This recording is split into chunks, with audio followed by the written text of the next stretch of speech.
Hi everyone, Dr. P here, and in this lecture we'll go ahead and look at some examples of nucleophilic acyl substitution reactions. And I'll go through the mechanisms of these reactions and also talk a little bit about some of the characteristics of them.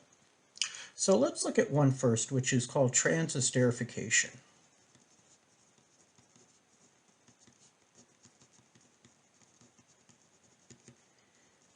And as the name implies, we are transforming one ester into another ester.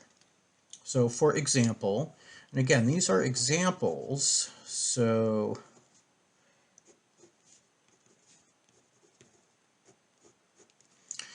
they do apply in general cases as well if I had some different R groups, different alkyl chains on here. So we'll go ahead and react this in the presence of acid.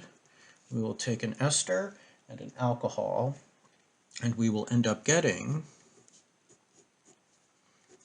a different ester plus the alcohol from the that was right there. So essentially what we're doing is we are swapping out this bit for that bit there. So that's the bond that's breaking, and then this here is the bond that is forming. So let's go ahead and do this. Now what do we have to do? Well, somehow we have to get this guy to add as a nucleophile. We're in acids, so the first thing we should do, of course, is protonate. Yes, I know I harp on this a lot, but it's important to do the right things in the right conditions. So with acid present, H+, we are going to protonate. We are not going to form any negative charges. And so that gives us now double bond OH, positive charge, O, lone pair, and now I can have my one propanol come in and be the nucleophile and attack my carboxylate carbon, and that now gives me my tetrahedral intermediate. Yay!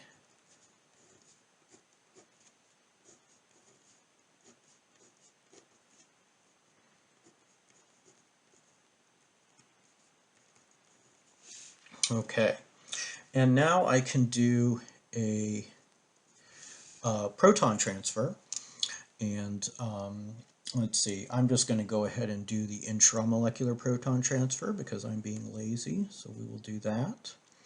And these electrons go on to the oxygen. I know they're pointing at the lone pair, but they go on to the oxygen, which now gives me OH, O, boom, boom, boom, H, lone pair, positive charge, and then O, boom, boom, boom.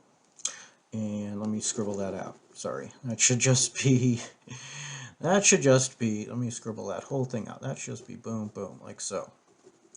Because that's my CH2, CH3, CH2, CH3. Sorry about that. I've got my lone pairs here. And now I can go ahead and have my leaving group leave. And I realize that the text does this slightly differently. So if you are reading in the text, which is not a bad thing to do,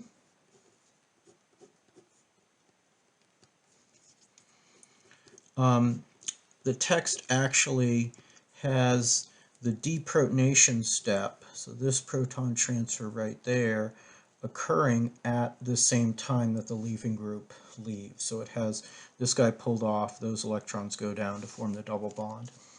I learned it this way, so this is the way I show it. I'll do a little digging and see if I can find what's closer to the actual mechanism. Okay, so just some things to note here. In acid, C double bond O gets protonated.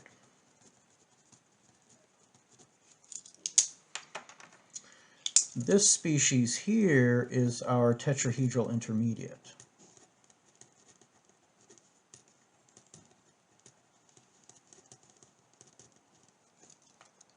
And of course, as I said before, the intramolecular transfer, proton transfer is okay.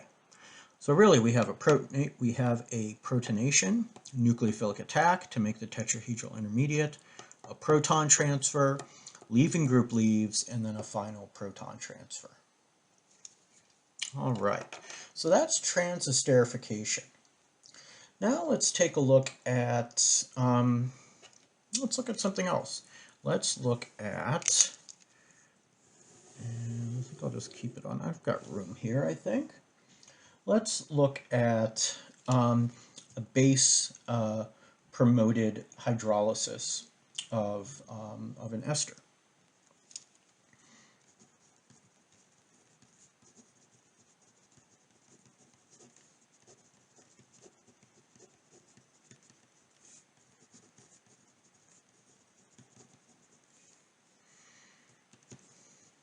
So I'm going to do because I like to make things interesting. I'll do a cyclic ester. These cyclic esters are called lactones. If we had a cyclic amide, that would be a lactam. We'll talk more about that later.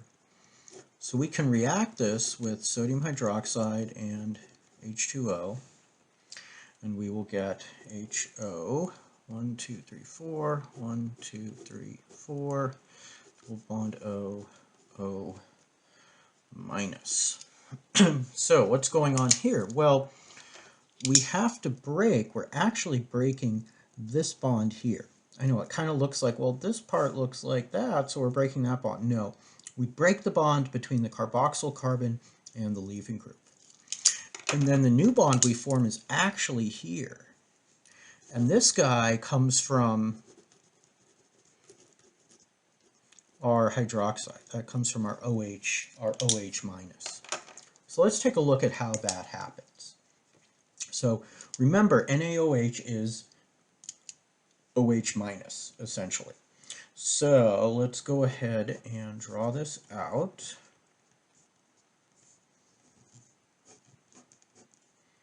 Lone pair. So I'm going to have my OH minus, and that attacks my carboxyl carbon and kicks electrons up onto the oxygen. So I start out with nucleophilic attack. Because I'm in base, I'm not going to protonate anything right now. Now I get O minus OH. I've got some lone pairs hiding around here. And this is my tetrahedral intermediate.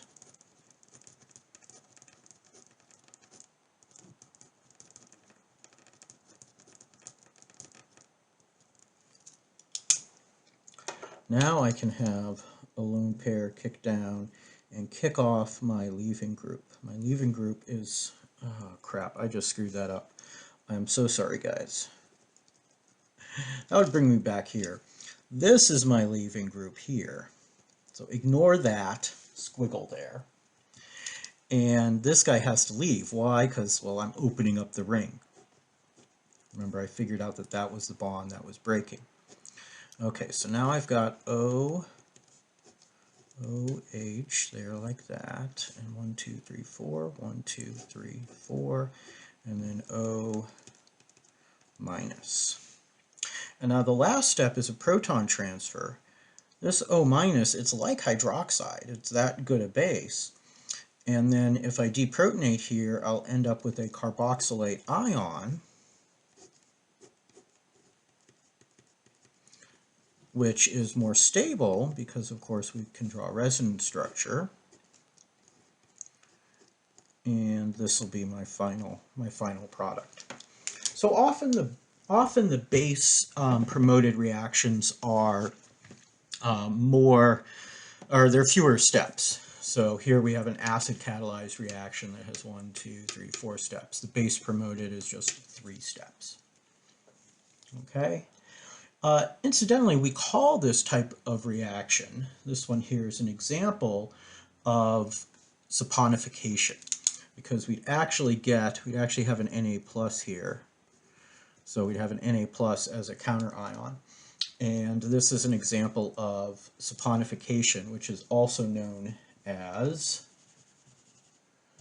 hold on here, computer is giving me difficulty. Sorry about that. This is also known as making soap. So we will say an example of saponification.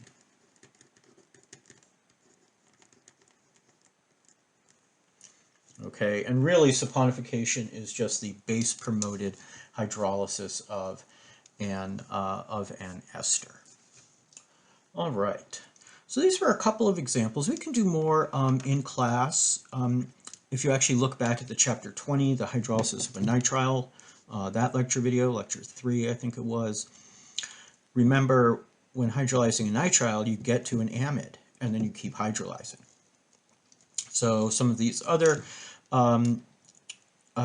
molecules hydrolyze readily as well. You don't even need acid or base for, say, an acid chloride, and those hydrolyze right away. In fact, that's why when you guys do the Friedel-Crafts reaction and you use acetyl chloride, you smell that very strong vinegar smell. It's because the acetyl chloride is reacting with the water in your mucous membranes to make acetic acid, and hydrochloric acid, and you are smelling that acetic acid. All right, so I just wanted to go over a couple of mechanisms, one in acid and one in base, and then in the next video we'll get into more examples of reactions, reactions of the different types, and try to sort of generalize what reactions these carboxylic acid derivatives can undergo. And many of them are variations on a theme. They are, the nucleophilic acyl substitution reactions. And really, you can do versions of these. This happens to have an alcohol as a nucleophile. This one has hydroxide as a nucleophile. So one of them is taking an ester and an alcohol and making a different ester. The other is taking an ester and hydroxide and getting our carboxylate here. So one just a little interjection here before we wrap things up for this video. One mechanism that the text goes through is actually how thionyl chloride turns a carboxylic acid, carboxylic acid into an acid chloride. And I'm not going to hold you responsible for that, although you can look it up if you are interested in how it works. All right, that's it for this video, a couple of examples of nucleophilic acyl substitution. And next time we'll look at some more reactions. So until then, let me put that in the middle there. There we go. Until then, stay safe out there. Bye now.